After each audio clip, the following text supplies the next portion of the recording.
sagen könnt. Ihr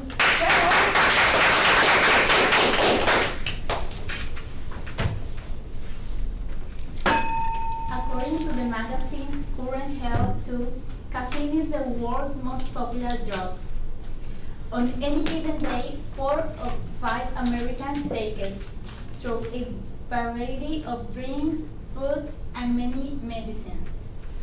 How many of you ingest caffeine today in some way? Today, today I'm going to talk about caffeine. What it is, what are its beneficial effects, what are its negative, and what are its negative effects. I did a deep research about caffeine and I found out some really interesting facts. What is the definition of caffeine?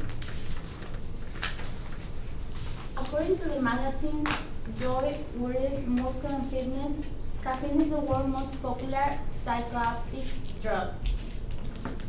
Caffeine is a stimulant that occurs naturally in tea leaves, coffee, beans, cocoa beans, and several other foods.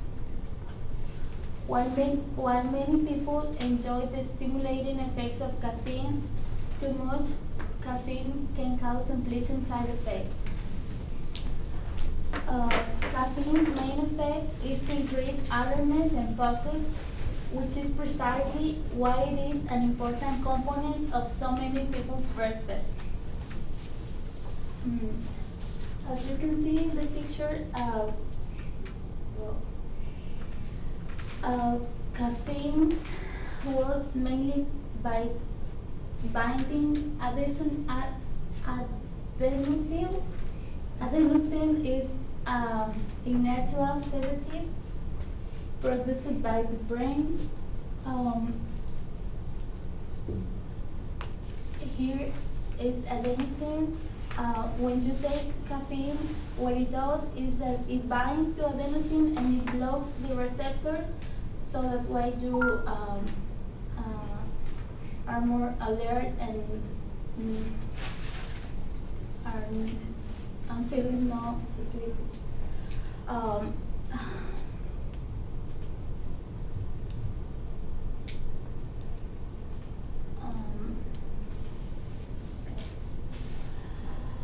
Well, now that I told you what caffeine is, I will tell you what are its beneficial effects.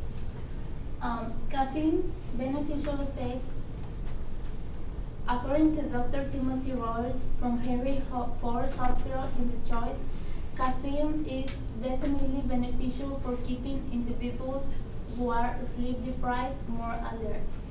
As you can see, I use my picture. I do that when I haven't finished my homework and I wake up early, like 5 a.m.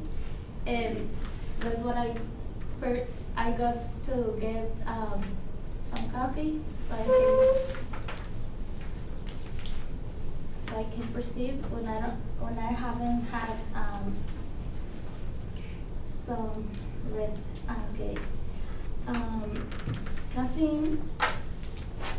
According to Matthew Genium, a professor of kinesiology at the University of Arkansas, caffeine can improve physical performance in endurance exercise like running, but the effect is less for short bursts of movement such as lifting weights or sprinting.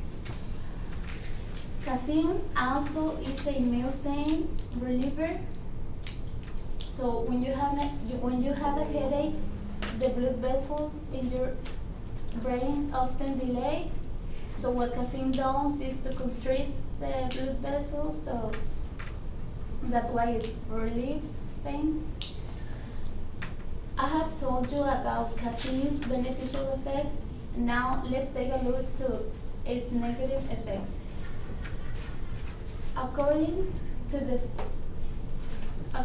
Food and Drug Administration, pregnant women should avoid caffeine-containing foods and drugs if possible, or consume them only sparingly, because excessive caffeine consumption may slow fetal development. It also can cause infertility, and even cause miscarriages.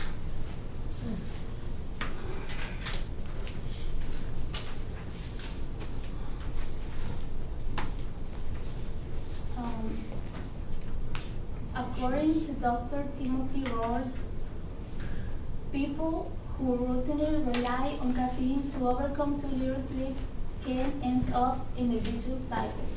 As you can see in this picture, the little man there is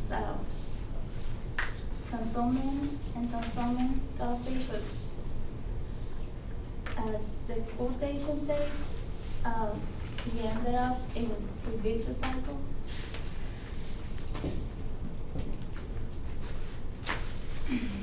Also, disturbed sleep leads to sleepiness and then to increased caffeine consumption, which can lead to more disturbed sleep. As you can see, large amounts of caffeine are not good for your health. I have just covered what caffeine is, its beneficial effects, and its negative effects. Now you know what caffeine does to your body. So next time be aware of how much caffeine you consume.